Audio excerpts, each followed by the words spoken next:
Salve! Voltamos, meus queridos, segundo tempo da nossa aulinha de Educação Tecnológica e Midiática para vocês do curso técnico em Administração, segundo tempo da nossa aula.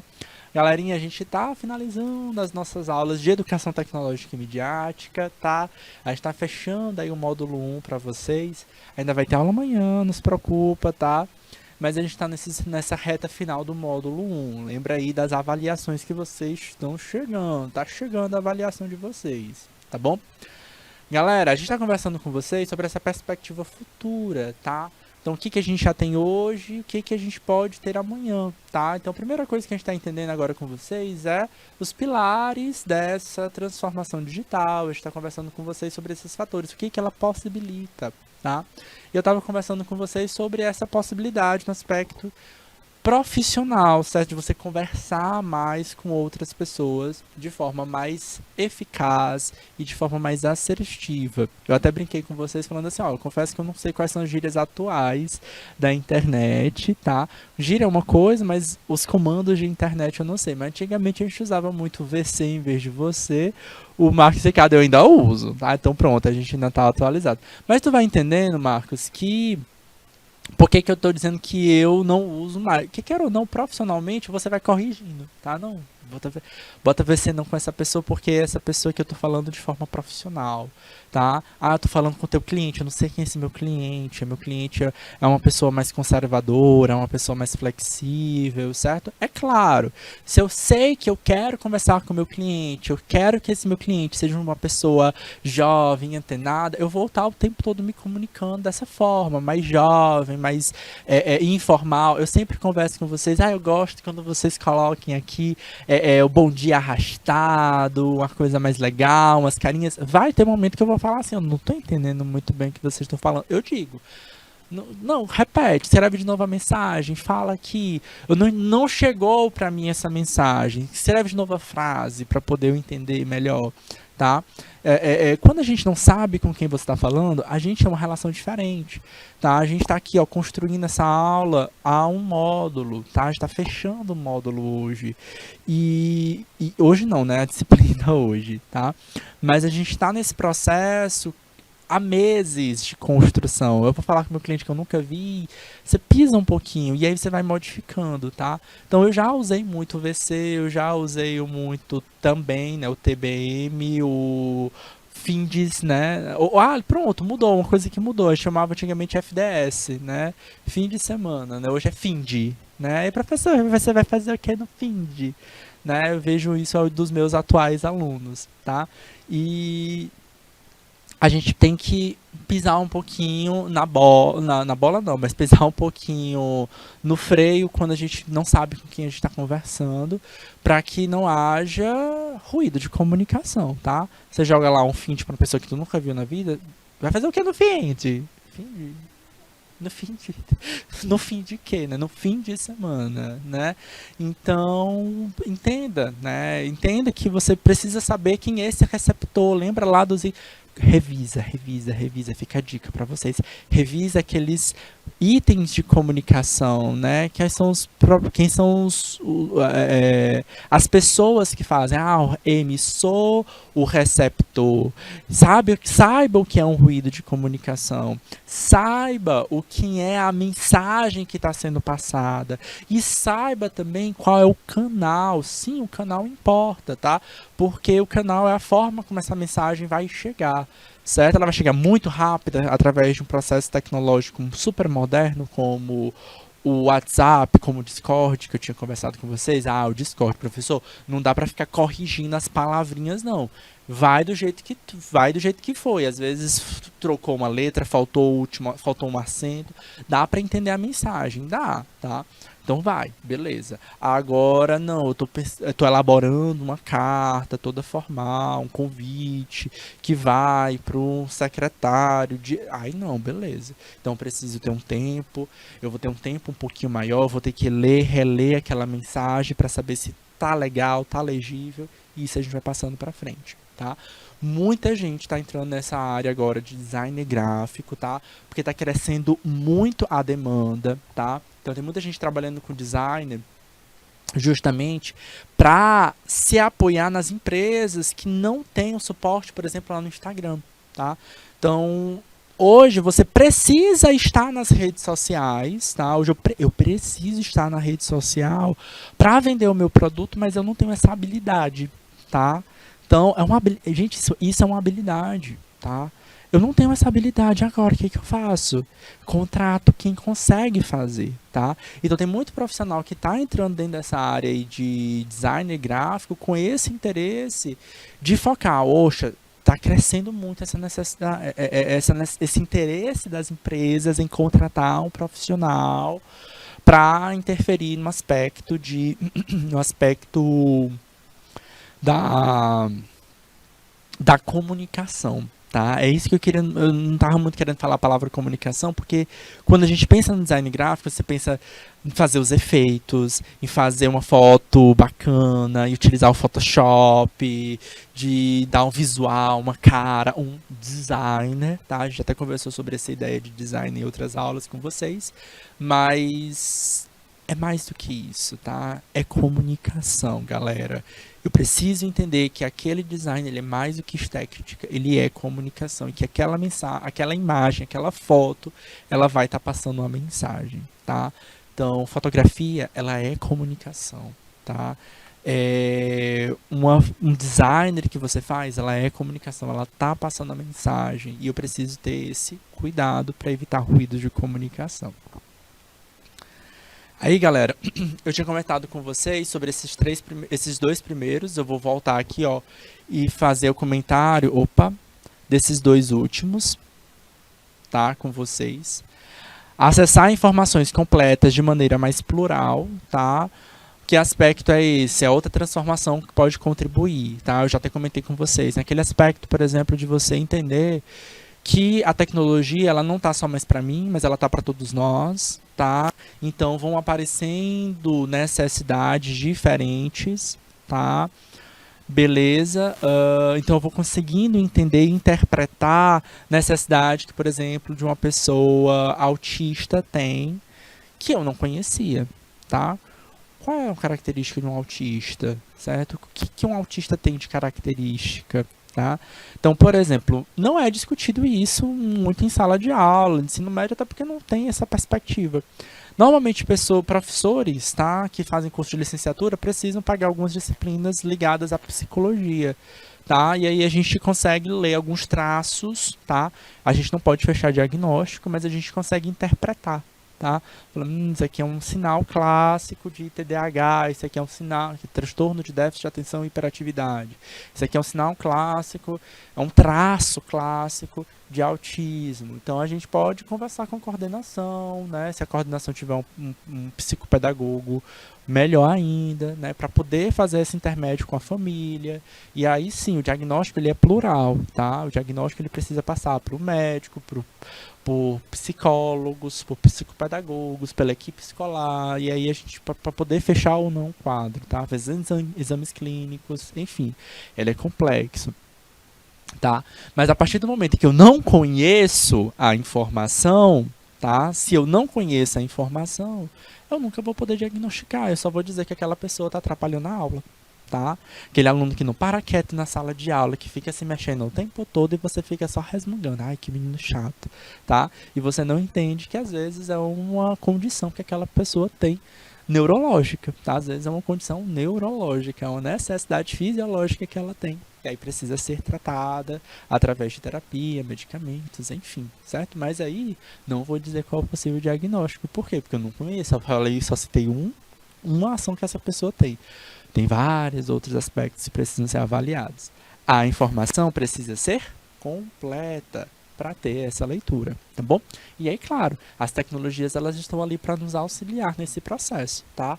Então, a pessoa autista, dependendo do grau do autismo, dependendo do tipo de autismo que vai ter, ela pode ter comorbidade ou dificuldade na coordenação motora das mãos, tá? E aí eu preciso, por exemplo, de um suporte tecnológico melhor para fazer com que essa pessoa consiga mexer, por exemplo, num computador de mesa, num tablet, tablet. Então, às vezes, a gente precisa de acessórios para esse aspecto. Eu já até mostrei para vocês algum desses acessórios.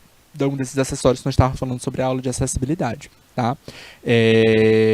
Aquele que era o clique, certo? Você tem um mouse e você tem um segundo botão ali para poder clicar, certo? Porque a pessoa ela tem dificuldade de manter a coordenação motora entre a mão, né? E poder clicar em um objeto diferente que não vai se mexer como o mouse se mexe. É uma das características, tá? Então, as tecnologias elas são acessíveis para isso também, tá? Então, a fala, né? Naquela hora do que você grita lá, Alexa, toca a música aí do... Não sei, me dá um cantor aí. Alexa, toca a música aí da Anitta, não sei, tá? E aí, é comodidade? Talvez para você seja comodidade isso, mas essa tecnologia ela surge lá para acessibilidade, para entender uma pessoa, para atender, por exemplo, um cadeirante, certo? Que não precisa mais ficar se deslocando. Não, eu vou sair da cama para ir para a cadeira de rodas, para me deslocar até o interruptor para acender uma luz, tá? Então essa tecnologia ela surge na acessibilidade, ela chega para a necessidade comum, né, da comodidade da grande maioria das outras pessoas, tá? É entender que há essa possibilidade, tá? Alexa é um dos sistemas operacionais, tem vários outros, tá? Automatizar processos e diminuir burocratização, tá? Automatizar no aspecto de quê, galera? De ser automático. Lembra lá do que eu falei no comecinho da aula? Um computador ele é uma grande máquina de calcular, tá o tempo todo calculando. Tá. Você digita um textinho, ela tá calculando, ela consegue até interpretar. Escreveu errado, hein? Tá escrevendo aí, ó. Consertar com S era consertar com C. Tem as duas formas, mas o computador consegue até entender quando o computador consegue entender quando é que você está utilizando o consertar certo ou errado. Às vezes você está digitando lá no Word e ele aparece a linhazinha azul para dizer, olha, talvez seja uma outra escrita que você esteja precisando, tá? E o computador já consegue fazer essa leitura para você. Ele está calculando para a gente o tempo inteiro, tá? Hoje, olha só que eu retomo uma imagem que eu coloquei lá no começo da aula, a máquina de digitar e a máquina e o computador. Antigamente você digitava, se você digitasse errado, teria que escrever o documento de novo. Hoje, você escreve errado, você nem percebe que está escrevendo errado, ele já ou pode corrigir automaticamente, você aperta o espaço, ele já corrige automaticamente, ou ele fica vermelhinho, tá? Ele fica sublinhado de vermelho para dizer, ó, essa palavra aí, ó, não tá certa não, você escreveu errado, pense de novo, tá? Então, você vai lá, olha, não, pera, escrevi errado, corrige aqui, certo? Isso é uma forma de deixar a gente menos esperto? Não, é uma forma de auxiliar a gente a ter mais um outro olho ali, né? Um olho automático. Não preciso pedir para a Yara, ei, lê de novo meu texto aqui, só para poder ver se tu entendeu. O computador às vezes está nos ajudando, tá? É claro que ele faz isso de forma muito mais pontual. Ele não vai ter um processo, ele não é um receptor da mensagem. Quem está escrevendo um projeto de aprendizagem interdisciplinar aí, se já não entregou, tá, galera? Peça para uma segunda pessoa ler, para uma terceira pessoa ler o teu trabalho e pergunta, tu tá entendendo o que está escrito aqui? Entendi, tá? Se eu entendi o que está acontecendo, beleza, a gente pode ir adiante, certo? Não entendi, tá confuso. Sinal que a minha mensagem ela não está passando para alguém. Então, às vezes, eu preciso de fato de uma outra pessoa para fazer. Só que isso demora, isso leva tempo, tá? A outra pessoa precisa do tempo da outra pessoa para fazer aquilo dali. A grande vantagem é essa, tá? Automatizar processos e, consequentemente, diminuir esse intermédio. Imagina se eu precisasse de pessoas para ler o meu trabalho toda vez que eu for enviar, tá? Algumas empresas vão contar com isso. E aí, se todo mundo precisa passar, por exemplo, para um redator, para um editor, para um corretor ortográfico, para um revisor, essa é a palavra que eu estava buscando. Toda editora tem um revisor, por exemplo, tá? Toda editora tem um revisor, ou seja, eu vou escrever o meu texto, tá? E aí, o que que acontece? Eu peço para um revisor, é um profissional, sim, um profissional contratado pela editora para revisar o teu texto, para ler o teu texto e ver se tem coerência, se tem correção, se tem alguma palavra errada, certo? Tem editoras muito boas que você vai ler e você não percebe que tem palavras erradas, ou seja, fez um bom trabalho de revisão, tá? E tem editoras que publicam que é vergonhoso. O livro tá lá, fez tiragem, tirou 1000 livros, tirou 2000 livros. Aí tu compra um desses livros, aí tu fala, eita, tem um erro ortográfico aqui feio. Acontece, eu mesmo já peguei livros.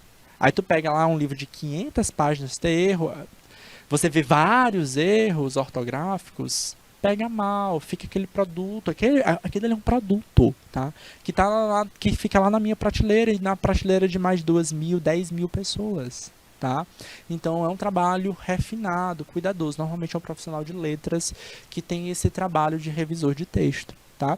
Tem que entender também que, por exemplo, quem é que está escrevendo o livro, tá?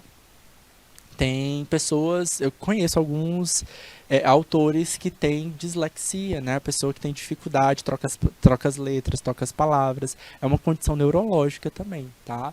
Ele é o autor do texto, tá? Então esses revisores, eles também têm esse papel de entender, a pessoa é burra, não sabe? Sabe, tem gente com doutorado que tem dislexia, tá? Então a questão não é escrever corretinho. Tá vendo como é complicado dizer que escrever errado é sinal de burrice? Não, não é. Tem várias condições que levam a gente a escrever ou errar textos. Pode ser uma condição neurológica. Não é para ficar se justificando, tem que buscar, tem que se entender. Tem que precisar ter essa informação completa. Às vezes você tem essa dificuldade, nem entende. Que às vezes pode ser uma condição, por exemplo, um transtorno de déficit de atenção, pode ser dislexia, pode ser diversas condições. Às vezes não é nada, às vezes é falta de atenção mesmo, tá? Ou às vezes é falha mesmo realmente em estudar a língua portuguesa, a gramática, tá? Então é importante você se esforçar. Então a pessoa que está lá no doutorado, ela passou pelas essas etapas que vocês estão agora do ensino médio, de desenvolver a língua portuguesa, tá? Então tem autores de livros com doutorado, sim, né? Autores de livros científicos que precisam do revisor ali para poder, moderar suas palavras, certo? Para poder corrigir, melhorar, certo? Isso é um processo burocrático. Em que aspecto? Eu preciso de uma outra pessoa para ler meu texto. Eu preciso do tempo dessa outra pessoa. Isso demora, tá? Então, o processo de burocratização, a palavra burocracia, tá? Ela vem passando por diversos processos. Como é que a gente pode dizer a palavra? Pejorativas, né? Quando a gente lê a palavra burocracia, a gente tem uma ideia pejorativa, uma ideia de problema, de ruim. E na prática, galera, eu recomendo que vocês façam a leitura. Não sei se vocês vão ter alguma disciplina que vai falar sobre os fundamentos da administração, se vocês já tiveram os fundamentos da administração. E se nesse fundamento da administração o professor de vocês conversou sobre a história da administração. E ele falou sobre a burocracia em si. Então, a burocracia, ela foi importante. Pronto. A burocracia, em um momento da história da administração, ela foi importante e ela ainda é importante no aspecto de surgir a legalidade, de surgir a formalidade, certo? De eu entender que tem uma escala, uma ordem de trabalho, tá? Então, beleza, eu escrevi o texto maravilhoso e tal, mas antes de chegar como produto pronto acabado para o meu cliente, ele precisa passar por um revisor que também precisa de um tempo. Se ele fizer num tempo muito curto, ele vai passar batido vários erros de língua portuguesa. Isso chega para o cliente, tá? Então, às vezes, não adianta tanto. Tem processos, tem coisas que a gente pode automatizar, né? E diminuir, então, essas várias etapas, né? Diminuindo a burocracia, não acabando com ela é importante, ela é necessária, ela tem um motivo pelo qual ela existe, certo? Mas minimizando esse tempo de entrega final do produto, tá bom? Pensa, por exemplo, que o que pode acontecer, vou mudar agora, sair da língua portuguesa, agora vamos para a engenharia, tá? Outro exemplo aqui bacana para vocês, tá? Com certeza vocês já estudaram na física a dilatação dos objetos da matéria, né? Toda matéria, ela dilata. Ela dilata numa condição especial, temperatura, tá? Então, à medida que você ganha, que aquela matéria, aquele corpo, ele ganha calor, ele vai dilatar ou ele vai contrair, certo? Na medida que ela dilata, tudo vai dilatar. Uma panela dilata, um concreto dilata. Concreto, professor, dilata. Não é à toa. Próxima vez que você passar por uma ponte, tá? Você vai prestar atenção que essa ponte ela tem várias ranhuras, tá? Até quando você faz o piso de cimento da calçada da casa de vocês ou da piso da casa de vocês, vai ter umas ranhuras. Para que é isso? É para permitir que nessa ranhura o concreto possa dilatar, ocupar esse espaço e contrair, né? Abrindo esse espaço justamente no lugar dessa ranhura. Isso é dilatação de corpos, tá? Isso a física vai explicar. O que acontece é que durante a construção civil, por que alguns processos demoram, tá? Porque se eu concretei, eu preciso esperar que de fato aquele concreto dilate e contraia para poder executar outras atividades. Se eu furo esse processo aí, tá? Se eu furo essas etapas, o que pode acontecer? Problemas da construção civil. Aí do nada uma construção caiu porque foi mal feito, foi mal projetada. Às vezes foi falha na espera, tá? Falhou na hora que eu tinha que esperar aquele concreto secar para ele dilatar. Aí sim eu poderia mexer na fiação, aí eu poderia sim mexer. Eu não sou engenheiro civil, mas entendo, já escutei várias dessas queixas no aspecto da administração. Eita, aí foi falha na administração, porque o administrador queria que a entrega fosse logo para ontem, e esqueci da falha física, tá? O engenheiro é um profissional habilitado, quem vai ser responsabilizado é o engenheiro, tá? Então o engenheiro tem que bater de frente e falar assim, não, pera lá, se eu pular essa etapa aqui, eu vou ter problemas lá na frente. Então quando a obra chegar para o cliente, ela pode cair, certo? E isso chega pra gente, tá? E aí, queridos, é onde entra a tecnologia, tá? Hoje a gente está cada vez construindo mais rápido. Por quê? Porque eu estou falhando na burocracia? Não, mas porque eu estou colocando outras formas, né? Eu estou colocando outros tipos de ligas, eu estou colocando concreto já armado. Então a gente tem, por exemplo, obras de construção em larga escala, você chega já chega para vocês as paredes todas prontas, é só encaixar. Já está com até o buraquinho da janela, o buraquinho da porta. Por quê? Para poder agilizar esses processos e diminuir a burocratização. Ah, não, agora foca, só monta, meio que constrói a casa quase como se fosse um bloquinho de montar para acelerar esses processos. Então a tecnologia ela está ali no aspecto de mudar os materiais. A gente tem, galera, um curso, a gente tem aqui no Brasil, né? Aqui no Brasil nada, aqui no Piauí a gente tem curso superior, a gente tem pós-graduação em engenharia dos materiais, só focada nisso, só para estudar a matéria. Ciência do material é um campo da ciência que estuda e investiga a química, a física dos processos dos materiais, dos metais, dos cerâmicos, dos polímeros, tá? O que mais que a gente tem? Aí, além, associada a isso, a gente tem a engenharia que modifica essa matéria, né, para um produto que vai chegar para o meu cliente. E esse cliente pode ser uma empresa que quer que, de fato, os processos sejam mais rápidos. Eu quero construir um edifício de 30 andares em pouco tempo. Eu não quero esperar aí 1 ano, 10 anos para construir um prédio, né? Não. A gente pode construir em meses, tá? Então, como é que a gente pode fazer para isso? Troca, certo? Determinadas fiações, muda as ligas de ferro, as ligas metálicas, tá? Para conferir mais resistência, mais leveza, e aí a gente vai modificando. Tudo isso processo auxilia, automatiza processos e pode diminuir burocracias. Entenda que burocracia ela tem a sua relevância, ela tem a sua importância. A importância às vezes pode ser prática, física, tá? E aí a gente precisa entender por que esse processo acontece, tá bom? Então antes de falar assim, a burocracia é ruim, não, calma, espera, entende um pouquinho esse processo. Tá? Outro ponto aqui importante para a gente é o seguinte, ó, transformação digital pode contribuir, por exemplo, para fortalecer a tomada de decisão através de suporte de comando, tá? Então, suporte de comando a gente vai pensar aqui, ó, na hierarquia, quem é o chefe e quem é que manda nos seus possíveis departamentos, tá? Então a gente consegue comunicar de forma muito mais rápida, eficaz, direcionada, tá? E também os processos de tomada de decisão também podem ser melhor tomados no aspecto de ouvir melhor as necessidades. Eu posso ouvir mais as pessoas e posso ouvir mais também os nossos colaboradores, tá? Pode melhorar na interação com diferentes, com a interação com os clientes por meio de canais instantâneos. Isso aqui a gente já fechou a ideia do feedback, tá? Feedback, galera, só acontece, vou até melhorar, é feedback e follow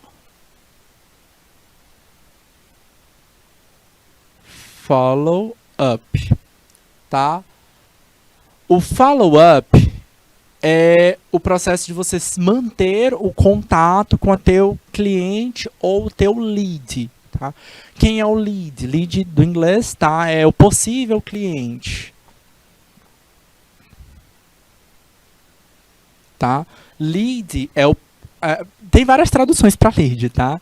Então, eu tenho que entender em que contexto eu estou usando esse lead, tá? O lead pode ser chumbo, do inglês, mas também pode ser o possível cliente. O que é aquele possível cliente? Aquela pessoa que já se demonstrou interessado por aquele teu produto. Sabe quando aparece uma propaganda e você fala, interessante, vou cadastrar aqui para poder mandar para eles me mandarem uma mensagem, tá?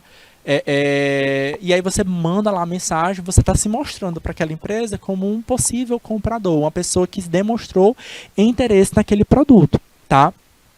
Então, as técnicas, em várias técnicas de follow-up, são técnicas focadas em conversar com aquele teu cliente para não perder ele. Aliás, conversar com esse lead para não perder ele, fechar o contrato. E aí, claro, fechou o contrato com ele, também tem que manter a conversa com o teu cliente até a entrega do produto final ou terminar o serviço, tá? Para quê? Porque nesse momento a gente vai tendo o quê? Melhores interações, a gente vai ganhando afetividade do cliente, a gente vai ganhando, vai conquistando, vai aprendendo quais são as necessidades deles e aí a gente pode construir aquele produto focado de fato naquele cliente. Quando a gente entra no feedback, o feedback já é uma ferramenta de ouvir o cliente depois, tá? Quando o produto já foi entregue para o cliente ou quando o serviço já foi concluído. Aí a gente fala lá, o cliente me responde essas mensagens, me responde aqui o formulário, eu vou te mandar um formulário aqui por e-mail, pelo WhatsApp, e tu preenche esse formulário, é rapidinho, em alguns minutos. Galera, quando a gente tem técnicas de follow-up bacanas, que a gente gerou uma boa afetividade com o nosso cliente vai responder também o nosso feedback. Tem muito cliente que não responde feedback. Aí tem empresa que não quer mandar feedback porque recebe pouco. Desenvolva o follow-up, vai mantendo contato com o cliente, comunicação com o cliente, e ele vai se responder com certeza. Com certeza não, né? Mas a probabilidade de ele responder o feedback é um pouco maior. Muita gente foge do feedback. Sabe quem mais responde feedback? Pequeno empresário também, pequeno empreendedor, porque sabe que o feedback é importante, tá? E aí acaba respondendo também. Entende que isso é uma necessidade, é uma forma dele crescer, tá? É uma forma dele poder melhorar também, tá? Respondam os feedbacks que vocês receberem, tá? Facilitar a análise de desempenho graças à ferramenta de gestão moderna. Isso aqui a gente conversou lá na aula de análise de dados, tá? E aí geram aqui gráficos como histogramas,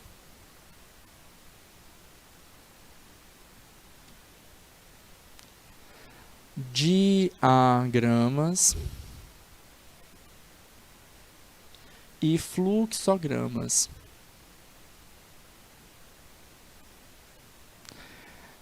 Eu botei o olho de cabeça para baixo. E o fluxogramas.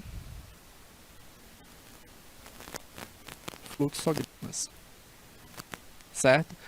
Histograma, diagrama, fluxograma são gráficos, tá? Grama é grafia, tá? São gráficos que aparecem no nosso contexto digital, certo? Nossos computadores. E aí o nosso trabalho agora é fazer as suas devidas análises. Vocês vão ter aulas agora de contabilidade no próximo módulo. Ih, tô antecipando aqui para vocês, mas vocês vão ter aula de contabilidade, matemática financeira, se já não tiveram matemática financeira. E aí, mas vocês terão. E aí nessas aulas os professores irão trabalhar com vocês gráficos, né? E a interpretação desses gráficos. Beleza? Vamos nós. Eu tinha lido a mensagem do Marcos Ricardo, viu? Tu apagaste, mas eu li. Vamos nós. Quais são os impactos da transformação digital para a sociedade? Os impactos da transformação digital na sociedade está simplificando o conceito de um jeito ainda maior. A transformação digital fosse apenas o aumento do número de soluções tecnológicas usadas nas empresas e nos lares das pessoas, aí sim faria sentido falar de impactos na sociedade. A lógica é invertida. As tecnologias causam impacto na sociedade, o que, por sua vez, gerou um cenário em que as empresas precisam passar pelas transformações. Isso aqui a gente já conversou com vocês, tá bom? Então, basicamente é isso, tá? As empresas, elas se moldam às necessidades sociais. Surge uma tecnologia nova, a tecnologia, ela surge para o cliente, e o cliente é essa sociedade, tá? Então, eu criei uma tecnologia para o meu cliente, qual a necessidade que ele tem? Uma necessidade neurológica, né? Por exemplo, ele não tem coordenação motora, tá? Então eu crio uma tecnologia para dar acessibilidade. Aí isso ela vai se moldando, tá? Então as empresas elas vão falar, não, vamos usar isso aqui também. Vamos incorporar essa tecnologia para que a gente possa contratar outras pessoas também, certo? Contratar pessoas com deficiência também, certo? Ou a própria rede social, tá? Então, as empresas, elas não usavam a rede social, as redes sociais. Elas usam hoje por uma necessidade. Como eu disse para vocês, Instagram hoje não é mais uma rede social de fotografia, ela é uma vitrine, tá? Então, ela é uma grande vitrine, onde profissionais estão mostrando como trabalham, certo? Trabalham de forma animada, trabalham de forma inteligente, demonstram seu conhecimento, muito de hoje, dos profissionais, eles demonstram conhecimento nas redes sociais, tá? Eles vão ensinando para os seus clientes suas dicas, e aí você vai ganhando confiança, tá? Se você é esse profissional, eu estou ensinando o tempo todo, você vai ganhando notoriedade, tá? Na rede, e aí a rede passa a confiar em você e querer te contratar, tá? Lembrando que isso é uma habilidade, tá? Nem todo mundo vai ter essa habilidade, tá? A gente desenvolve ela, tá? Então a gente pode construir, tá? E tem muita dificuldade com isso. Beleza. A gente vai construindo, a gente vai desenvolvendo ela, tá? Por exemplo, o Tio Assis. O Tio Assis é tímido e tá aqui no YouTube com vocês, ao vivo, certo? E no começo era difícil, no começo era chato, e a gente vai desenvolvendo, a gente vai ganhando confiança, a gente vai se preparando, a gente vai procurando qualificação também, certo? Para conseguir ter essa comunicação melhor e mais eficaz com vocês, tá bom? A transformação digital é, portanto, uma consequência das mudanças ocorridas na sociedade, certo? Então, à medida que a sociedade muda, isso chega para as empresas, e as empresas vão se moldando, se adaptando a esse local. E é claro, né, a mudança é constante, né? As empresas se colocam nesse local e a mudança e as próprias tecnologias mudam também. Alguns dos principais benefícios da transformação digital é o incentivo à inovação e à criatividade, tá? A agilidade nas entregas, a flexibilidade para se adaptar às constantes mudanças no mercado, tá?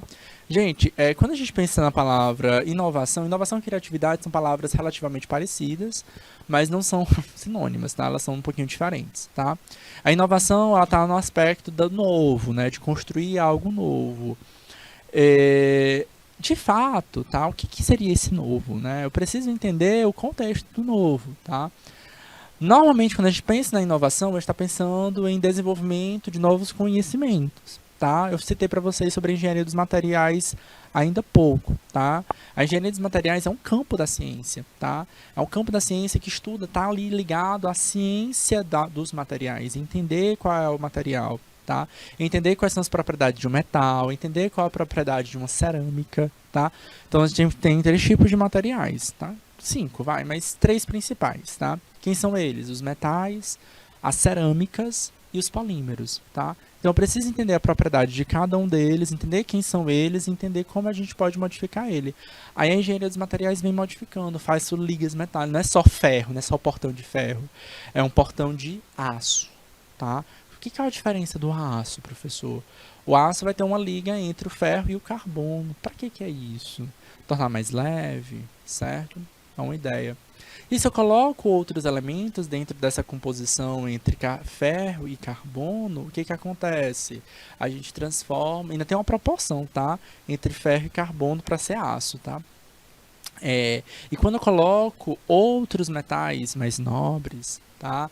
Que são menos oxidativos, lembra lá das reações de oxidação e redução que vocês assistem nas aulas de química? São menos oxidativos do que o ferro, porque o ferro é muito oxidativo, tá? Estou transformando essa aula em aula de física. Olha só como é o contexto, tá? Mas isso é tecnologia, isso é inovação, tá, galera? O ferro, ele é muito oxidativo, ele reage muito ao oxigênio, tá? E aí, desculpa, não só ao oxigênio, mas ele interage muito bem. A data eu não sei dizer exatamente. Eu não sei dizer, eu vou pedir pessoal de São Luís do Piauí, eu vou pedir pro próximo professor depois do intervalo certificar direitinho qual é a data, tá? Eu não sei exatamente, mas os planejamentos já estão sendo construídos, tá bom? Mas já tem uma nova grade para vocês já projetadas, tá bom? Mas se eu não me engano, salvo engano, se não é na próxima, é na outra semana, certo? Ainda agora em setembro, tá bom? Beleza, pessoal de São Luís? Então vamos voltar aqui só para essa ideia da inovação, tá? Então eu estava falando para vocês, trazendo exemplificando esse contexto dos materiais, tá? Então, o que o ferro é? O ferro ele é um elemento químico muito oxidativo, ele reage muito na atmosfera. E essa oxidação, tá? Vocês chamam de ferrugem, tá? Ah, o portão tá todo enferrujado. A ferrugem é esse ferro oxidado, tá? Só que é claro, outros metais também vão oxidar mais ou menos, tá? Tem alguns metais mais nobres, como o crômio, tá? Esses metais são menos oxidativos e tornam a liga metálica, sim, porque a gente pode fazer ligas metálicas mais resistentes à oxidação, tá? Consequentemente, são ligas metálicas conhecidas como aço inoxidável, tá? Quando isso surgiu, isso foi uma inovação. Era importante por quê? Porque uma liga metálica que não oxidava durava mais, certo? Isso foi importante para quê? Para vários aspectos. Surgiu num aspecto de construção civil, mas hoje a gente usa em tudo, na cozinha, por exemplo, tá? Quando a gente compra, por exemplo, as panelas inox, tá? Interessante para vocês é que inox é uma marca, tá? Para quem não sabe, a gente já teve aula para conversar com vocês sobre marca, né? E o que é uma marca, né? Marca é uma identidade de uma empresa, tá? Então tem direito autoral, tá? Então, não, desculpa, não tem direito autoral, mas é de uma empresa, de um produto, tá? Mas aqui, no caso, o termo correto seria aço inoxidável, tá? E isso é inovação, tá? E porque vai fomentando. É claro que a gente tem vários tipos de aço inoxidáveis, tá? Alguns com melhor qualidade do que outros. vai ter inox, né? Inox não, vai ter aço inoxidável que vai oxidar sim, tá? Vai depender da proporção que você faz essa liga metálica. Mas o incentivo à inovação, ela nasce nesse ponto, no campo da ciência, tá?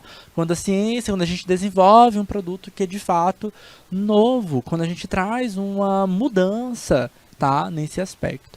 A criatividade, ele também está nesse ponto aí. Eu preciso partir de um conhecimento. Então, a inovação, ela parte do processo de gerar esse conhecimento, tá? E gerar um produto novo. A partir disso, a criatividade, ela parte de saber do conhecimento que eu já tenho, tá? Estudar, entender, ter referências, tá? Quando eu falo em criatividade, já sugeri para vocês um livro chamado como é o nome do livro? Roube como um artista. Pronto. Eu já dei essa dica pra vocês. Roube como um artista. Olha só como é engraçado esse título, né? Tá ensinando a roubar, tá? E ele ainda fala assim, como um artista. Como assim, tá? Bom, eu sugiro que vocês façam a leitura, tá? Ele vai explicar o que é esse roubar como artista, que na verdade não é roubo, tá? O título, ele é provocativo, tá? Porque roubar, né, para a legislação, é você provocar, assaltar alguém à mão armada, né, oferecer um risco para aquela pessoa, tá? É diferente de furto.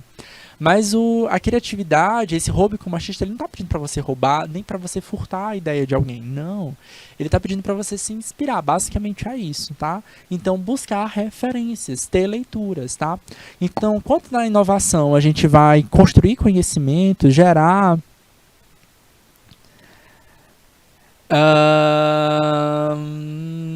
Acho que não. Acho que o título é só provocativo. A Yara fez uma ideia, perguntou interessante. E roubar a atenção? Não, não necessariamente.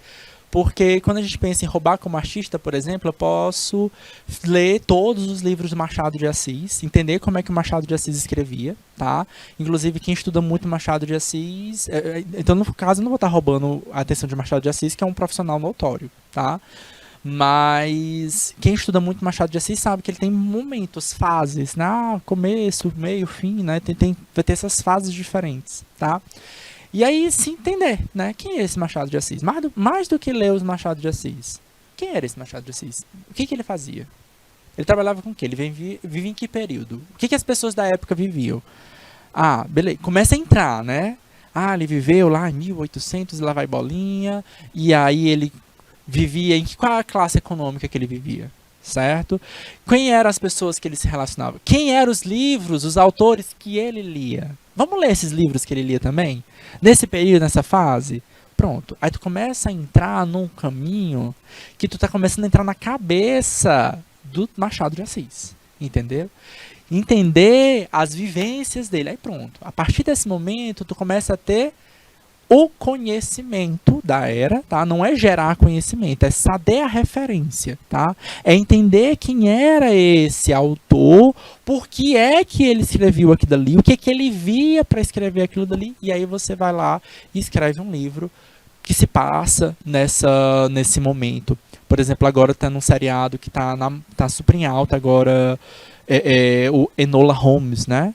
Acho que é isso o nome do seriado, Enola Holmes, que é como se fosse uma analogia aos livros do Sherlock Holmes, tá? E aí isso pode partir de uma inspiração. Ah, professor, tá roubando as ideias e tal. Então, não é necessariamente roubar uma ideia, tá? Se você faz direito certinho, você cria sua própria identidade, tá? Nesse caso, Enola Holmes é de cara uma inspiração direta. Pá, tá aqui, ó, me inspirei nisso. Mas eu posso escrever um outro livro que se passa também nesse mesmo período e ter essas fontes, esses locais de inspiração. Ajuda bastante a vocês não cometerem erros, tá? Então, o pessoal que é do cinema, das artes, por exemplo, às vezes cometem erros. Por exemplo, em 1964 tinha celular. Não tinha celular em 1964, tá? Então, quando a gente entra dentro desse campo de referência, a gente já entende os conceitos. Eu dei ideias históricas, tá? Mas não precisa ser histórico, pode ser uma coisa atual, presente. Entenda quem é a sua inspiração, quem é que inspira a tua inspiração. Por isso que volta e meia nas entrevistas dos grandes artistas, né? O pessoal pergunta, quem te inspira? Tá? Porque as pessoas querem entender Quem é que te moldou? O que é que te moldou? Como foi que surgiu essa figura artística que está aqui na minha frente, certo? Isso tem a ver com criatividade, tá? Então, quando quem é atual, sei lá, não sei, perguntar para a Madonna, né, que é uma grande cantora pop dos últimos 40 anos aí, né? Ela estourou lá nos anos 80 ainda, mas até hoje faz muito sucesso. A pessoa quer saber o que molda a Madonna hoje em dia. A pessoa pergunta, certo? Quem te inspira hoje? Certo? Ela vai dizer. Ela é uma cantora que inspira diversos artistas hoje em dia. Goste você ou não, mas ela inspira diversos artistas. As pessoas vão perguntar para ela: quem te inspira hoje? Ela vai dizer: eu que escuto essa música aqui. Porque eu escuto não sei, me dá uma cantora brasileira. Eu escuto a Ivete Sangalo. Acho que não, né? Mas é esse aspecto, né? De você entender as referências desse artista, tá? E claro, né, eu posso traduzir isso, por exemplo, no meu trabalho de fotografia, no meu trabalho de designer gráfico, certo? Dentro da minha empresa, tá? Isso tem um aspecto da criatividade. Agilidade de entrega, flexibilidade para adaptar às condições de mudanças no mercado e nos hábitos dos consumidores. Quais são as próximas tendências? A consultoria Gartner lançou recentemente o Tech Trends, né, as trends, né, ou as altas dos caminhos tecnológicos de 2021, que aponta as principais tendências para a transformação digital nos próximos anos. Além da consolidação de ferramentas já conhecidas como, por exemplo, a internet das coisas, tá? O que é a internet das coisas? Já conversei com vocês, tá? É a internet dos objetos, né? Então, por que eu vou botar o Wi-Fi no ar-condicionado? Por que eu vou botar um Wi-Fi numa lâmpada de casa? Por que eu vou botar um Wi-Fi na geladeira? Porque eu posso me comunicar com elas, tá? Bater um papo, pensou bater um papo com a lâmpada? E aí, lâmpada, como é que você tá hoje? Tá ligada hoje? Tá? Não, né, galera? Porque eu quero que ela possa auxiliar. Eu posso gritar lá, o Google, acende a luz da sala. E aí ele vai lá e liga a luz da sala, certo? Então tem um aspecto da acessibilidade, tá? Ou não, né? A gente pode perceber, né? Trazer coisas realmente muito relevantes, fazer uma leitura do que tem na geladeira, por exemplo, tá?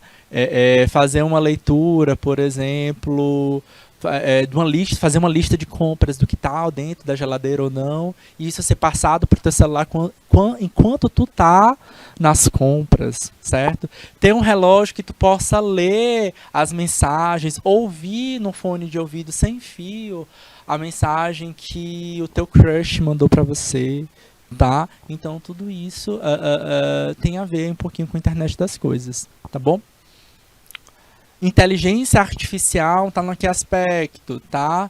Da própria computação, no aspecto de compreender, de entender, de fazer inferências, do computador poder entender quais são as tuas necessidades a partir do teu próprio comportamento. Aquela história de você começar a pesquisar muito sobre determinado assunto e vai vir as propagandas para você. Isso é necessariamente inteligência artificial? Não. Mas é a partir do momento em que o computador aprende com os teus atos, tá? Um dos lugares mais interessantes que a gente acaba fazendo todo dia, a gente ensina nos nossos computadores, e na verdade a gente ensina vários softwares a entender as coisas, é naquele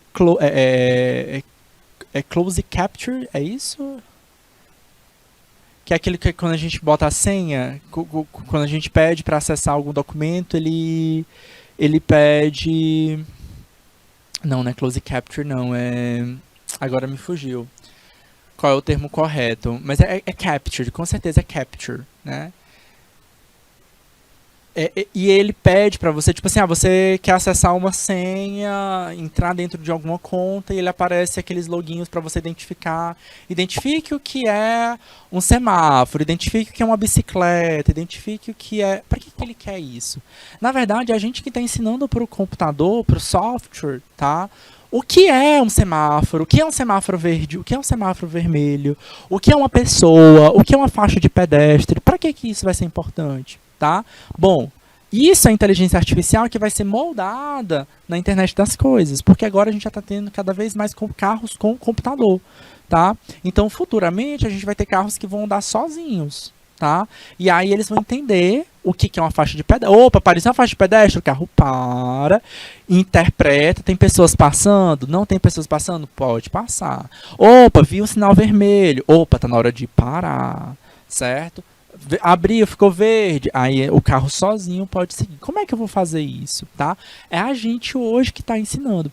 Alguns anos atrás, esse mesmo ferramenta, tá, que era com palavras, aí aparecia um X todo torto, aparecia um W todo mal feito, isso aqui é um W. Bom, a gente consegue entender que isso é um X, a gente consegue entender que isso é um W, mas o computador não entende isso.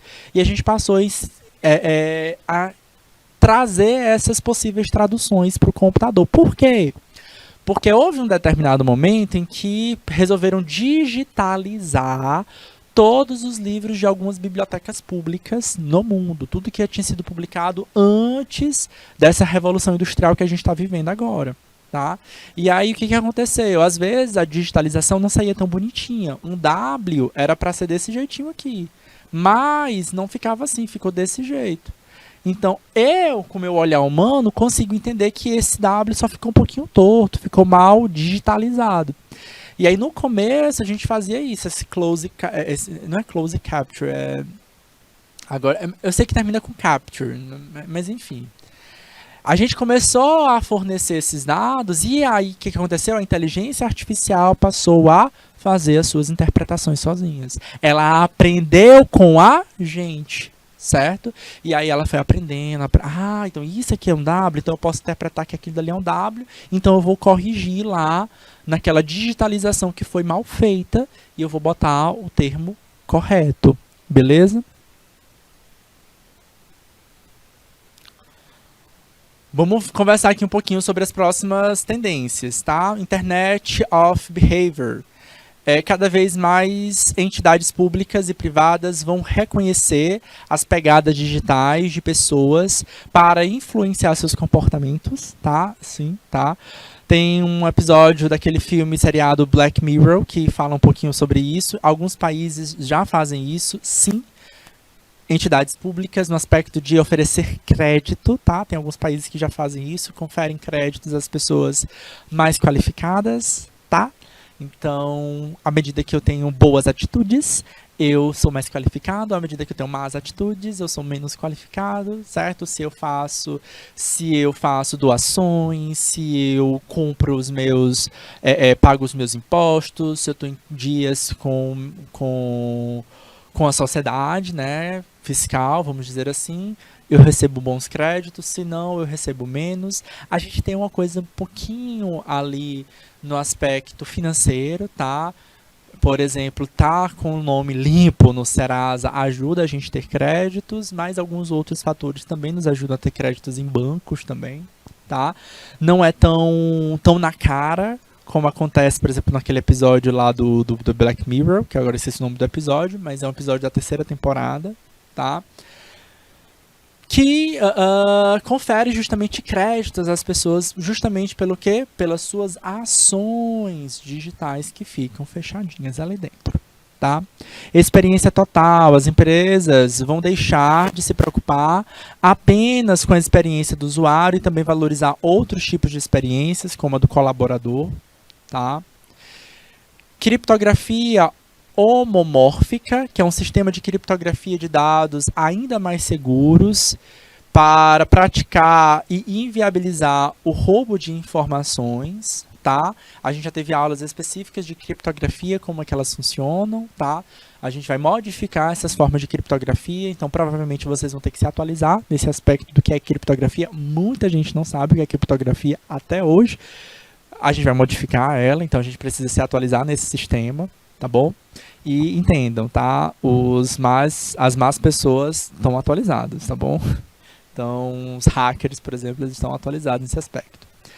Distributed Cloud, né? O sistema de compartilhamento em nuvem, que conta com recursos como internet das coisas, sistema 5G, dentre outros, torna o acesso público a informações em espaços geográficos estratégicos, tá? A nuvem digital distribuída.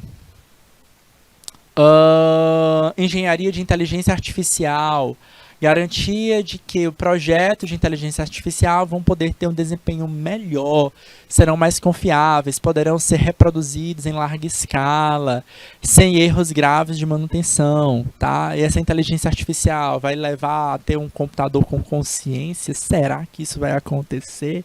Que nem nos filmes de ficção científica, tá? Pensa aí, por exemplo, no Her, tá? Tem um filme muito bom que fala sobre a consciência artificial, que é o Her, tá? É um filme de romance, tá? Onde o cara se apaixona pela máquina. Será que um dia isso vai acontecer? Tá? Bom, hoje a gente ainda tá um pouco na ficção científica, tá? Mas isso pode acontecer. Ou, não sei. Não sei. Hiperautomação, cada vez mais a parte operacional passará por um processo de automação através de ferramentas que existem como a inteligência artificial. Isso aqui eu já exemplifiquei. Pensei no carro que vai dirigir sozinho para você, tá? Mas imagina, certo? Tem gente que fala, eu nunca vou entrar. Uma máquina dirigindo para mim? Ô, gente, mas vou ser sincero, o tio Assis andaria, viu? Eu andaria num carro que dirigisse para mim, sem ninguém, ó. Mas aí tu imagina isso vindo aqui no aspecto em larga escala. O profissional, o motorista, certo? Tu pensa no motorista de ônibus, no motorista de um caminhão, no motorista de táxi, de Uber, tá? Para onde é que vão esses profissionais? E aí? Tá cada vez mais próximo essa realidade, viu, galera? De carros que vão dirigir sozinhos. Isso aí já é uma realidade que já existe, tá? E que cada dia vai ficar mais e mais popular, tá? E aí essas profissões vão ter que ser ressignificadas, tá bom? Beleza? Esses profissionais vão ter que ser ressignificados. Isso ainda vai demorar muito tempo? Vai, tá? Uns 20, 30 anos, pelo menos. Mas já está no mercado, tá? Carros que dirigem só, meio que já tá se inserindo aí no mercado. É claro que eles fazem poucas coisas, tá? O carro que dirige só, ele vai fazer uma baliza sozinho, vai estacionar sozinho, tá? Não vai dirigir longas distâncias, mas está cada vez mais no nosso dia a dia. E já está no mercado, tá? Então, entendam que algumas coisas a gente não pode muito fugir. Ela vai estar ali e a gente só precisa se ressignificar, se reentender e se modifica também. E está chegando para o cliente. E aí volta para aquilo que eu falei para vocês. Vai também para onde? Para a empresa, tá? Então chega para a gente como um carro automático, que é elétrico ainda mais, que é mais leve, que gasta menos, polui menos, tá? Mas isso também vai para a empresa, tá? A empresa que precisa contratar taxista, que não vai precisar mais pagar a lei de trabalhista, isso é interessante para a empresa, tá? E aí para onde é que vai aquele trabalhador? Precisa me qualificar de novo, né? Precisa se qualificar novamente. Gráficos demonstrativos, transformação digital, para a gente fechar nossa aula de hoje, tá? A eficiência operacional, presença digital, cultura digital e geração de receita, tá? Nosso tempo está quase estourado, quero pegar esse último minutinho para conversar com vocês sobre a finalização do módulo, tá? Transformação digital, ó, é um fluxo, é um ciclo, tá? Focada aí principalmente no sistema de inteligência, vai levar o que? A transformação dos seus que empreendedores colaborem, inovem, engajem os clientes a comprarem, a consumirem, a modificarem, a otimizar suas operações e transformar os seus produtos. Galera, seguinte, eu quero, primeiramente, tá? Deixa eu ver aqui se temos.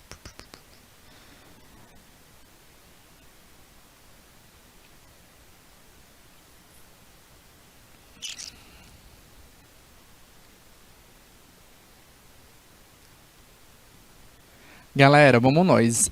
Tava tentando aqui obter a informação atualizada para vocês da data do início dos cursos que vocês perguntaram, pessoal de São Luís. Eu não tô com ela a data certinha aqui, então eu prefiro não fazer esse informativo. Beleza? Mas o que eu quero falar aqui para vocês, tá? Eu quero agradecer, tá, a todos pela participação. A gente ainda vai estar juntos no próximo semestre. Próximo módulo, aliás, próximo semestre não, próximo módulo, tá? E aí a gente vai estar com uma outra disciplina, a gente vai estar com um projeto de aprendizagem, interdisciplina 2, que a gente vai ter no segundo módulo também, tá bom? E eu quero, né, mas infelizmente a nossa aula de educação tecnológica, que fala muito sobre o nosso dia a dia, vai se encerrar, sim, hoje, tá? Abriu? Não abriu, não. Eu tava querendo mostrar aqui pra vocês a data certinho, certo? Pra passar essa data aqui pra vocês, não tá abrindo. Bom, mas nosso tempo infelizmente acabou. Eu vou pedir pro próximo professor, acho que é o professor Jorge. É isso, o professor Jorge vai passar direitinho uma data para vocês, tá? Do início, se vai ser já dia 19 ou se vai ser uma outra data, tá bom? Agradeço a todos, a gente vai se encontrar agora no próximo módulo, tá bom?